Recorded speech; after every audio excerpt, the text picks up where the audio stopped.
আসসালামু আলাইকুম। আমন্ত্রণ সবাইকে অ্যাডোবি ফটোশপ লার্নিং এর আরো একটি নতুন পর্বে। তো আজকের পর্বে আমরা কালার স্যাম্পলার টুল নিয়ে আলোচনা করব। তো এখনো যারা চ্যানেলটিকে সাবস্ক্রাইব করেননি প্লিজ চ্যানেলটিকে সাবস্ক্রাইব করবেন এবং পাশে থাকা বেল বাটনটি প্রেস করবেন, সাথে সাথে লাইক, কমেন্টস এবং বেশি বেশি শেয়ার করবেন। তাহলে চলুন কথা না বাড়িয়ে আজকের ভিডিওটি শুরু করা যাক।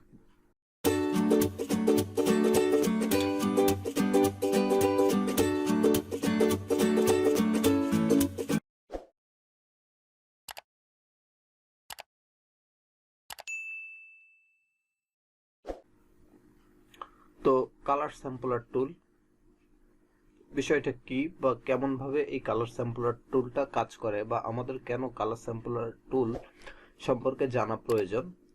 তো আমরা যদি জানতে চাই সর্বপ্রথম আমাদেরকে কালার স্যাম্পলার টুলে যেতে হবে। তো আমি টুলবার থেকে যথারীতি এই যেখানে আইড্রপার টুল আছে আমি এখানে একটু মাউসের লেফট বাটন প্রেস করে ধরবো। মাউসের লেফট বাটন প্রেস করে ধরলে দেখুন এখানে আছে কালার স্যাম্পলার টুল এবং শর্টকাট হচ্ছে আই। তো আমরা যদি কিবোর্ড থেকে শর্টকাট প্রেস করি আই, তাহলেও আমরা যদি সর্বশেষ কালার স্যাম্পলার টুল নিয়ে কাজ করে থাকি সেই ক্ষেত্রে আমরা কালার স্যাম্পলার টুলে সরাসরি চলে যেতে পারবো আই প্রেস করলে কিবোর্ড থেকে। তো আমি এখানে কালার স্যাম্পলার টুল এখানে ক্লিক করলাম। তো এখানে দেখুন কালার স্যাম্পলার টুলটি চলে আসছে। তো আমার এখানে মাউসের কার্সরটা যদি খেয়াল করা হয় তাহলে দেখবেন যে এখনো কিন্তু এই যে কালার স্যাম্পলার টুল এটা আসে নাই। কেন আসে নাই? আমাদের এখানে কিন্তু কোনো ডকুমেন্ট নাই, সেই কারণে আমরা কালার স্যাম্পলার টুলটা দেখতে পাচ্ছি না। তো কালার স্যাম্পলার টুলটা কিভাবে কাজ করে সেটা বোঝার জন্য আমাদেরকে ফার্স্ট অফ অল একটি ইমেজ ওপেন করতে হবে। তো আমি যথারীতি ইমেজ ওপেন করার জন্য মেনু বার থেকে ফাইলে ক্লিক করব, তারপর আমি ওপেনে ক্লিক করব। দেন আমি এখান থেকে একটি ইমেজ ওপেন করে নিব। দেখুন আমি একটি ইমেজ এখান থেকে ওপেন করছি। আমি এই ইমেজটা ওপেন করে নিলাম। তো এখানে একটি ইমেজ যখনই চলে আসছে তখন দেখুন আমার এই কালার স্যাম্পলার টুলটা কিন্তু কাজ করছে। ওকে, আমি একটু জুম করে নেই আপনাদের দেখানোর সুবিধার্থে। তো দেখুন এখন কিন্তু কালার স্যাম্পলার টুলের যে আইকন যেটা আছে এটা কিন্তু শো করছে। ঠিক আছে, তো কালার স্যাম্পলার টুল সম্পর্কে আমরা যদি যে এটা ক্লিক করি তাহলে দেখুন এখানে একটি প্রপার্টিজ এবং ইনফো নামে একটি প্যালেট চলে আসছে। তো এই প্যালেটটা আমাদের যদি এখানে না থাকে সেই ক্ষেত্রে আমরা ইনফো প্যালেটটা কোথায় পাবো? আমরা যদি একটু উইন্ডোজে যাই, আমি যদি কন্ট্রোল জেড প্রেস করে ব্যাক করি, দেন আমরা ফার্স্ট উইন্ডোজে যাব। উইন্ডোজ থেকে আমরা এখানে ইনফো প্যালেটটা পাবো এই যে, এবং তার কিবোর্ড শর্টকাট F8। আমরা যদি কিবোর্ড থেকে F8 প্রেস করি তাহলে ইনফো প্যালেটটা চলে আসবে, অথবা আমরা ম্যানুয়ালি এইখান থেকে উইন্ডো থেকে ইনফো এখানে ক্লিক করলে দেখুন আমরা ইনফো প্যালেটটা এখানে পেয়ে যাব। তো এখানে ইনফো প্যালেটটা যদি আমরা একটু খেয়াল করি তো এখানে দেখবেন RGB কালার 8 বিট কালার, এখানে CMYK কালার 8 বিট কালার, নিচে XY। তো এটার মানে কি? এটা হচ্ছে এই যে আমরা ডকুমেন্টের উপরে ক্লিক করব, এই ডকুমেন্টটা কি RGB আছে বা 8 বিটে আছে নাকি CMYK মোডে আছে 8 বিটে আছে, এটা এখানে এই যে কালার কোডটা এখানে চলে আসবে এবং এখানে আমরা কত ডিগ্রি ডানে বামে বা উপরে নিচে ক্লিক দিয়েছি সেটার একটা পরিমাপ এখানে চলে আসবে। তো দেখুন এখন কিন্তু এখানে কোনো কিছুই নাই। তো আমি যদি এইটা দেখি উপরে, যদি আমরা একটু ডকুমেন্টের নামটা দেখি তাহলে দেখবো যে 200% এটা জুম করা আছে এবং RGB 8 বিট, অর্থাৎ আমরা কালারটা পাবো হচ্ছে RGB মোডে। ওকে, এখন আমি এখানে একটা ক্লিক করছি। দেখুন আমি একটি ক্লিক করলাম, তো এখানে দেখুন একটি নাম্বার চলে আসছে যে অন, এবং আমি যেখানে ক্লিক করছি সেইখানে একটি সিম্বল চলে আসছে। তো এটা হচ্ছে RGB এবং কালারটা এখানে দেখুন, কালারটা এখানে শো করছে যে 30 আর হচ্ছে 30, মানে রেড 30, জিতে গ্রিন হচ্ছে 35 এবং ব্লু হচ্ছে 41। ঠিক আছে, আবার আমি যখন এইটা নড়াচড়া করছি সেই ক্ষেত্রে কিন্তু দেখুন আমার এটা কম বেশি হচ্ছে। কেন হচ্ছে?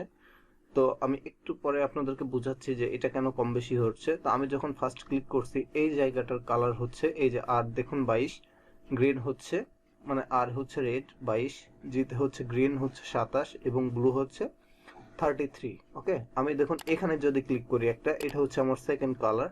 তো এই যে দেখুন আমি সেকেন্ড কালার এখানে আসছে 239 রেড এবং গ্রিন আছে এর মধ্যে 167 এবং ব্লু আছে 7%।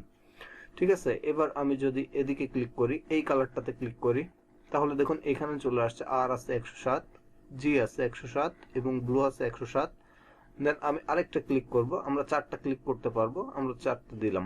এখন দেখুন এখানে 4টা, এখানে আমি 4 নম্বরে 000 চলে আসছে, রেড 0, গ্রিন 0, ব্লু 0। তো এটা কিভাবে বুঝবো যে আমরা 4টা ক্লিক করে ফেলছি? তো দেখুন এখানে হচ্ছে নাম্বার 1, এখানে দেখুন #1, তো কালার কোডটা এখানে চলে আসছে। আমরা সেকেন্ড কোথায় ক্লিক করছিলাম? তো এটা হচ্ছে থার্ড, এটা ফোর্থ, সেকেন্ডটা হচ্ছে এখানে আছে। তো দেখুন এটা #2, আর হচ্ছে 239, জি হচ্ছে 167, বি হচ্ছে 7, এখানে দেখুন 3, আমরা 3 নম্বর ক্লিকটা এখানে করছিলাম। তো এখানে দেখুন #3, এটা বলছে রেড 107, গ্রিন 107, ব্লু 105। দেন আমরা 4th নম্বর ক্লিক করছি ব্ল্যাকের উপরে। তো এখানে দেখুন আর হচ্ছে 0, গ্রিন হচ্ছে 0, বি হচ্ছে 0, অর্থাৎ রেড, গ্রিন, ব্লু 3টা কালার এখানে আছে এবং ডকুমেন্টে হচ্ছে সবগুলো RGB কালার মোডে আছে। এখন এখানে 4টা চলে আসছে, আমি যদি আরেকটা ক্লিক করি সেই ক্ষেত্রে আমার কি চলে আসে দেখি। আমরা যদি একটু ক্লিক করি, দেখুন এখানে বলছে could not create a new sample because this maximum number of sample is 8, অর্থাৎ এখানে বলছে could not create new sample, আপনি নতুন একটি স্যাম্পল তৈরি করতে পারবেন না।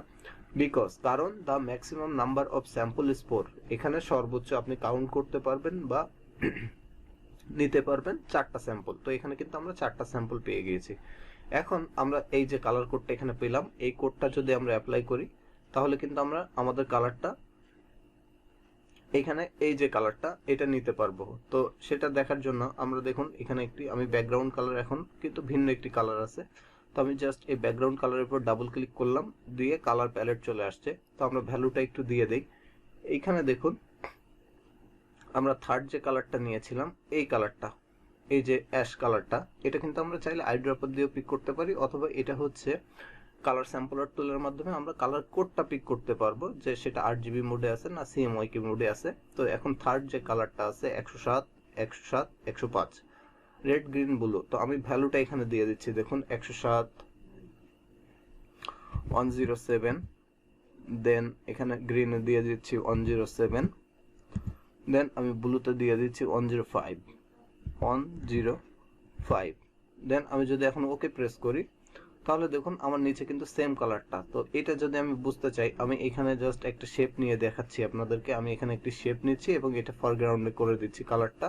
এখানে আমি জাস্ট একটা শেপ অঙ্কন করছি, ড্র করছি। দেখুন এই কালারটা আমি একটু মুখ তুলে যাই, এটা সরিয়ে এপাশে নিয়ে আসি, তখন আপনারা বুঝতে পারবেন। দেখুন এই কালার এবং এই যে আমি যে কালারটা নিয়েছি, এই কালারের মধ্যে কিন্তু কোনো পরিবর্তন নাই, দুইটা কিন্তু একেবারে সেম কালার।